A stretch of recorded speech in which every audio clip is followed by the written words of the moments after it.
கடலூர் மாவட்டம் கட்டியங்குப்பம் கிராமத்தில் சிறுமிக்கு நடைபெற்ற காதணி விழாவுக்கு தாய்மாமன் ரஞ்சித்குமார் என்பவர் 150 தட்டுகளில் சீர்வரிசையை சரக்குந்தில் ஊர்வலமாக ஏற்றி வந்தார். திருமண மண்டபத்தில் 150 பேர் சீர்வரிசை தட்டுகளை மேல தாளங்கள் முழங்க எடுத்துச் சென்ற காட்சிகள் சமூக வலைதளங்களில் பரவி வருகிறது.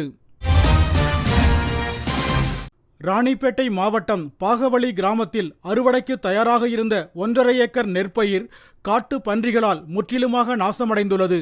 இதுவரை 300 ஏக்கர் நெற்பயிர்களை காட்டு பன்றிகள் அழித்துள்ளதாக கூறியுள்ள விவசாயிகள் தமிழக அரசு உடனடியாக நடவடிக்கை எடுக்க வேண்டுமென வலியுறுத்தியுள்ளனர். வெயிலின் தாக்கம் தொடர்ந்து அதிகரித்து வருவதால் மேட்டூர் அணையில் குடிநீர் தேவைக்காக தண்ணீர் திறப்பு அதிகரிக்கப்பட்டுள்ளது. நொடிக்கு 1500 கன அடி வீதம் தண்ணீர் திறக்கப்படுவதால் அணையின் நீர்மட்டம் 52 அடியாக குறைந்துள்ளது. கும்பகோணம் அருகே திருப்பனந்தாளில் கொள்ளிடம் ஆற்றிலிருந்து நாகப்பட்டினம் வேதாரண்யம் கூட்டு குடிநீர் திட்டத்துக்கு தண்ணீர் எடுத்துச் செல்லும் குழாயில் உடைப்பு ஏற்பட்டு லட்சக்கணக்கான லிட்டர் தண்ணீர் வீணாக வெளியேறி வருகிறது. அதிகாரிகள் துரித நடவடிக்கை எடுக்க வேண்டுமென மக்கள் வலியுறுத்தியுள்ளனர். நெல்லை கிழக்கு மாவட்ட காங்கிரஸ் தலைவர் ஜெயக்குமார் எழுதியுள்ள கடிதத்தில் தன்னை பற்றி கூறிய தகவல் அனைத்தும் முற்றிலும் தவறானது, உண்மைக்கு புறம்பானது என KV தங்கபாலு தெரிவித்துள்ளார். காவல்துறை விசாரணைக்கு முழு ஒத்துழைப்பு நல்குவேன் என்றும் அவர் தெரிவித்துள்ளார். நாகை மாவட்டம் கீழ்வேளூர் அருகே உள்ள சங்கமங்கலம் கிராமத்தில் சடைச்சிமுத்து காளியம்மன் ஆலயத்தின் சித்திரை திருவிழாவில் 50க்கும் மேற்பட்டோர் நாதஸ்வர இசைக்கேற்ப நடனமாடும் களியாட்ட திருவிழாவில் திரளான பக்தர்கள் கலந்து கொண்டு வழிபட்டனர்.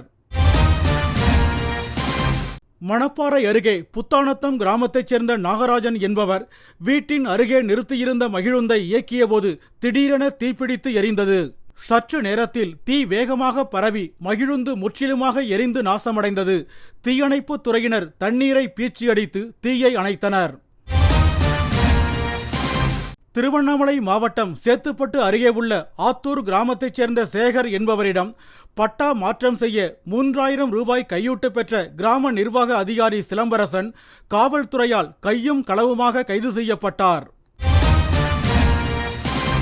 மேட்டூர் அரசு மேல்நிலைப்பள்ளி வளாகத்தில் வட்டார போக்குவரத்து துறை சார்பில் நடைபெற்ற பள்ளி வாகனங்களுக்கான சிறப்பு ஆய்வு முகாமில் வழிகாட்டு நெறிமுறைகளை பின்பற்றாத 12 ஊர்திகள் தகுதி நீக்கம் செய்யப்பட்டன. கிருஷ்ணகிரி மாவட்டம் அஞ்சட்டி அருகே சூறைக்காற்றுடன் பெய்த கனமழையால் பப்பாளி மரங்கள் வேரோடு சாய்ந்து சேதமடைந்தன. பல லட்சம் ரூபாய் இழப்பு ஏற்பட்டுள்ளதால் தமிழக அரசு இழப்பீடு வழங்க வேண்டுமென பாதிக்கப்பட்ட விவசாயி வலியுறுத்தியுள்ளார்.